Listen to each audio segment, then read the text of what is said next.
Merkin did not tell Ates about the phone call right away. Not because she wanted to protect him from it, and not because she believed she could handle it alone. She waited because she needed to understand what she felt firsthand fear. She knew, made for poor decisions when spoken too quickly. Instead, she went about her evening as normally as possible. She prepared dinner, though she barely touched it. She straightened the living room, even though nothing was out of place. Every small task felt like an attempt to anchor herself in something tangible while her thoughts kept circling back to Zara's voice, calm, precise, certain. Silence suited him better.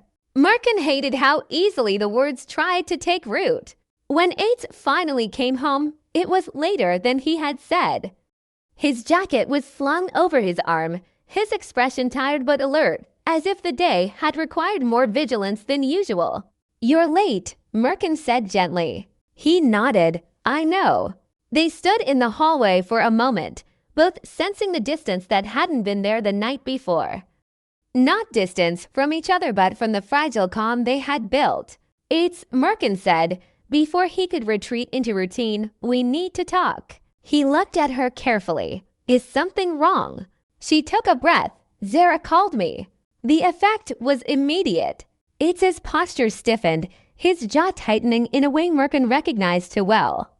It was the reflex, the old armor snapping into place. "What did she say?" he asked. "She warned me," Merkin replied. "About you. About us." Ates looked away, anger flickering beneath control. "She doesn't get to do that." "No," Merkin agreed. "She doesn't, but she's doing it anyway." He turned back to her. "Why didn't you tell me sooner?" "Because I didn't want to hand her power by reacting immediately," Merkin said. "And because I wanted to be sure of myself first." It studied her, something unreadable passing through his eyes. "And are you?" "Yes," she said without hesitation. That caught his attention. "She wants me to be afraid," Merkin continued.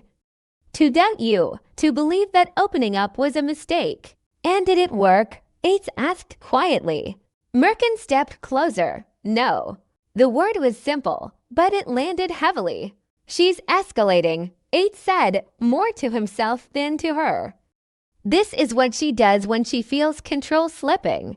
Merkin nodded. "Then we need to stop pretending this is just background noise." Ates exhaled slowly. For a long moment, it looked like he might default to silence, to taking the burden back onto himself, to shielding Merkin by excluding her. Instead, he asked, "What do you want to do?" The question startled her. "You're asking me," Merkin said. "Yes," Ates replied, "because this affects you now. And because I'm done deciding everything alone." Merkin felt something tighten in her chest, not fear, but gravity. "I want us to be honest," she said. "Not just with each other, but about what she's doing. I don't want to hide anymore." Ates nodded slowly. "Neither do I." They moved to the living room, sitting across from each other rather than side by side, deliberate, equal. "I've spent years letting her operate in the shadows," Ates admitted. "Because as long as she wasn't loud, I could pretend she didn't matter." "And now?" Merkin asked. "Now she's testing boundaries," he said, "and she's doing it through you." Merkin held his gaze. Then she picked the wrong way in. Silence followed, but it wasn't uncertainty. It was alignment. "I won't confront her alone," Ates said finally. "Not this time." Merkin nodded. "And I won't let her isolate you by pretending this is only your problem." Ates leaned back, rubbing a hand over his face. "She's going to push harder." "I know," Merkin replied, "but now she won't be pushing in the dark." That night, as they prepared for bed, the atmosphere was different from the night before. Less fragile, more deliberate. When they lay down, there was still space between them, but this time it felt intentional, not protective. "We're choosing something," Ates said quietly into the dark. "Yes," Merkin answered, "and she's going to notice." He turned his head slightly toward her. "Are you afraid?" Merkin was honest. "Of her? A little. Of you?" She paused. "Not anymore." Ates closed his eyes. For the first time, the threat outside didn't feel like something he had to face alone. And somewhere else, far from their quiet bedroom, Zero was already sensing the shift, a subtle but unmistakable sign that the silence she relied on was no longer hers to command. She hadn't lost yet, but the game had changed. Zara moved faster than either of them expected. Not loudly, not recklessly. She moved the way she always had, through people, through conversations that sounded harmless, through concern disguised as courtesy. By noon the next day, Ates felt it. It wasn't one specific incident. It was the shift in how people looked at him, the pause before answering, the careful tone that suggested they were choosing their words around him rather than speaking to him. He stood in a meeting room, listening to a presentation he had already approved, and realized he was no longer the center of authority in the room. He was the subject. After the meeting, Simo caught up with him in the hallway. "She's pushing," he said quietly. It didn't ask who. "She's making it sound like she's worried," Simo continued. "About you, about the company, about whether personal matters are affecting your judgment." Ates nodded slowly. "She's forcing a choice." "Yes," Simo agreed, "and she's betting you won't make it publicly." That was when Ates understood the real danger. Silence had protected him for years because it allowed ambiguity. Zara thrived on ambiguity. She needed shadows to rearrange narratives without resistance. And Merkin had just stepped out of those shadows. That afternoon, Merkin arrived at the office unannounced. Not in a rush, not defensive, calm.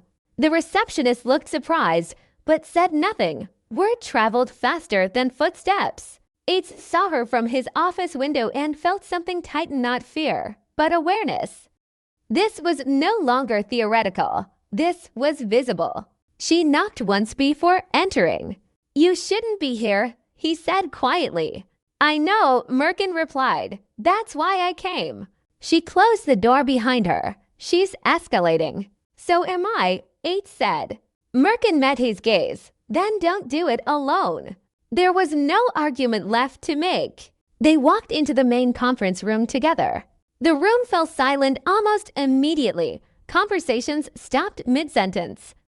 Eyes turned, some curious, some cautious, some already aligned against him. Zara was there.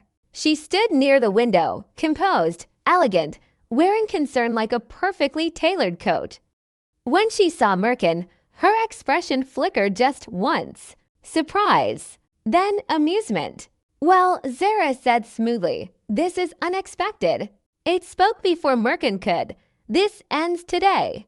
Zara smiled. "You always were dramatic when you felt cornered." "I'm not cornered," he replied. "I'm choosing." Her gaze slid to Merkin. "Is she choosing for you now?" "No," Merkin said calmly. "I'm choosing for myself." The room shifted. Zara's smile thinned. "You think standing here changes anything?"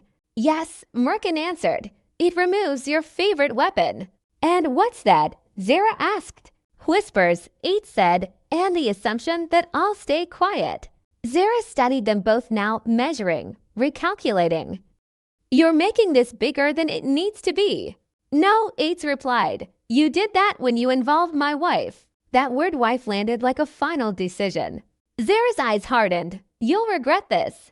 "Maybe," Merkin said, "but not because we stayed silent." Ates turned to the room. "If there are concerns about my leadership, my decisions, or my stability, they can be addressed openly, now, not through rumors." No one spoke. Not because they agreed, but because the rules had changed. Zara realized it then. Silence no longer belonged to her. She had lost the space where manipulation thrived. She straightened, reclaiming her composure. "This isn't over," she said coolly. "No," Ates agreed, "but it's out in the open now." That was the part she hated.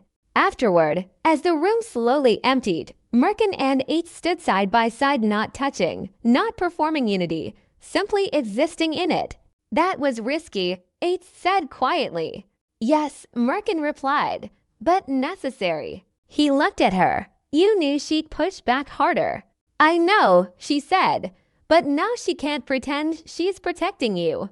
Ates nodded. "She retaliate." Merkin met his gaze steadily. "Then we'll respond, not react." For the first time, Ates felt something unfamiliar but solid settle into place. Not control. Alignment. Outside the building, Zara stepped into her car, her expression unreadable. She hadn't lost everything, but she had lost the advantage she valued most. And that, she knew, was only the beginning.